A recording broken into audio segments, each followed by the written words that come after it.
जय श्री राधे राधे मित्रों, कैसे हैं आप लोग। उम्मीद करती हूँ आप लोग अच्छे होंगे। आपके अपने चैनल राधे राधे में आप सबका बहुत बहुत स्वागत है। महाभारत में मृतक राजा के शरीर से रानी ने पैदा किए थे 7 बच्चे।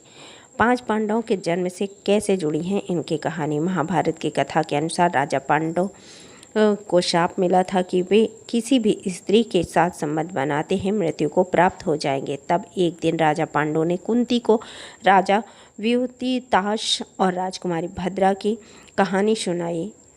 संतान प्राप्ति के लिए मनाया था। राजा व्यूताश्व एक प्रतापी राजा थे जिनकी बहुत कम उम्र में ही मृत्यु हो गई थी। उनकी पत्नी भद्रा ने मृतक राजा के शरीर से 7 संतानें पैदा की थीं। महाभारत कथा आदि पर्व के अध्याय में राजा व्यूताश्व और रानी भद्रा की एक कहानी दी गई है। इन दोनों की कहानी सुनकर ही पांडवों ने अपनी पत्नी कुंती को मंत्रों की शक्ति द्वारा संतान प्राप्ति के लिए मनाया था। असल में राजा धृतराष्ट्र के भाई पांडवों से एक बहुत बड़ा अपराध हो गया था, जिसके कारण पांडवों को शाप मिला था कि यदि वे अपनी पत्नी या फिर किसी अन्य स्त्री के साथ मिलन करेंगे तो तुरंत ही उनकी मृत्यु हो जाएगी। इसी कारण से पांडवों को निसंतान होने की चिंता सताने लगी थी।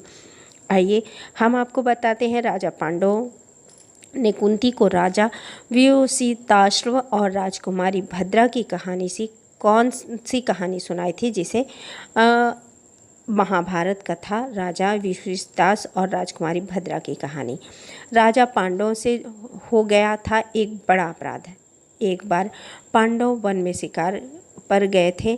शिकार करते करते पांडवों ने अचानक झाड़ियों के पीछे से कुछ आवाज़ें सुनी। पांडवों को लगा कि झाड़ियों के पीछे हिरण छुपे हुए हैं।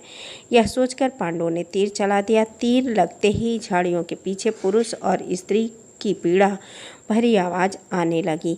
स्त्री और पुरुष की आवाज़ सुनकर पांडव घबराकर घोड़े से उतरे और उन्होंने झाड़ियों के पीछे जाकर देखा। पांडवों ने जब झाड़ियों के पीछे देखा तो उनके आश्चर्य का ठिकाना नहीं रहा। आश्चर्य में पांडवों ने भूलवश प्रेम में डूबे एक ऋषि और उनकी पत्नी को तीर मार दिया था।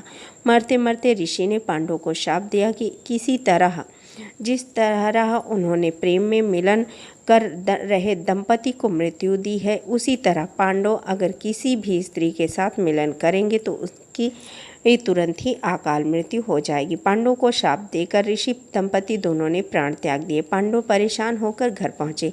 अपनी दोनों पत्नियों को लेकर वन में रहने लगे। पांडवों ने अपनी दोनों पत्नियों माद्री और कुंती को यह पूरी घटना बताई। पांडवों ने सब कुछ छोड़कर हमेशा के लिए वन में जाने की इच्छा जताई, लेकिन क्योंकि पांडव समझ चुके थे कि अब उन्हें शाप के कारण संतान प्राप्ति नहीं हो सकती थी। पांडवों की निराशा देखकर दोनों पत्नियों ने भी पांडवों के साथ जाने के लिए जिद करने लगीं। पांडव, कुंती और माद्री तीनों और तप करके अपनी काम वासना को नियंत्रित करने लगे। तीनों वन में रहकर साधारण जीवन व्यतीत करते थे। तप करने के बाद भी पांडवों के मन में संतान प्राप्ति की इच्छा रह रहकर आ रही थी। पांडवों ने कुंती को बताई एक विचित्र कहानी। संतान प्राप्ति का कोई मार्ग न दिखते हुए पांडवों ने कुंती को राजा व्यूसिताश और रानी भद्रा की कहानी सुनाई। असल में राजा व्यूसिताश्व चंद्रवंश के प्रतापी राजा थे। राजा व्यूसिताश्व के पिता का नाम राजा शंखण था। राजा व्यूसिताश का विवाह सुंदर राजकुमारी भद्रा के साथ हुआ था। एक व्यूसिताश्व बहुत प्रतापी राजा थे, लेकिन एक गंभीर रोग की वजह से राजा व्यूसिताश्व की मृत्यु बहुत कम आयु में हो गई थी। राजा व्यूसिताश्व की मृत्यु के बाद भद्रा फुट फुट कर रोने लगी। एक प्रतापी और दयालु राजा की पत्नी की ऐसी दशा देखकर देवता भी दुखी हो गए। तभी एक दिव्य आवाज़ ने भद्रा को चेतना देते हुए कहा कि वे मानसिक धर्म काल में 8वें या 14वें दिन मृतक राजा के शरीर से मिलन करके संतान उत्पन्न कर सकती हैं। भद्रा को नहीं हुआ विश्वास तो राजा व्यूसिताश्व की आत्मा ने भद्रा को मनाया।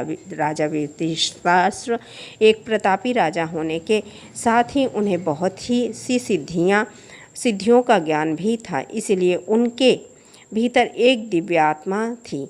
मृत्यु के बाद राजा वियुषिताश्व की आत्मा ने आकर रानी से कहा कि वे उनके मृतक शरीर के साथ संबंध स्थापित करें, जिससे उन्हें संतान प्राप्ति होगी।